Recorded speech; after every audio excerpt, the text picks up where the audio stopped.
ہے میرے نبی نے فرمایا کہ میں سب کی بخشش کرتا ہوں جو اٹھے ہوتے ہیں رو رہے ہوتے ہیں 5 آدمیوں کے سوا 5 انگلیاں. پہلا سنو، مشرک، دوسرا شاہن دل میں بغض کینہ رکھنے والا، تیسرا المسبل متکبر تکبر کرنے والا، چوتھا عاقٌ لوالدیہ والدین کو برباد کرنا. ایک ہوتا ہے کبھی کبھی اونچا بول ہو جائے غصہ کا، اس کو نافرمانی کہتے ہیں.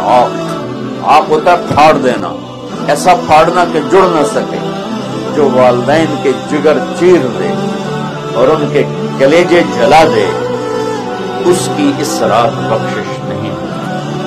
وہ مدمن خمر، تو روز شراب پینے والا،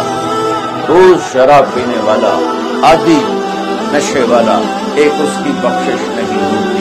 بخشش نہ ہونے کا کیا مطلب ہے؟ کہ یہ شرک سے توبہ نہیں کرتا، معافی نہیں کرتا، یہ کینہ اپنے دل سے نہیں نکالتا، معافی نہیں ہے، یہ تکبر نہیں چھوڑتا، معافی نہیں ہے، یہ والدین کی نافرمانی نہیں چھوڑتا، معافی نہیں ہے، یہ شراب نہیں چھوڑتا، معافی نہیں ہے. اگر یہ چھوڑ دے سب معاف. ادھر یہ توبہ کرتا ہے، ادھر اللہ سارے گناہوں کو دھو کے پاک کر دیتا ہے.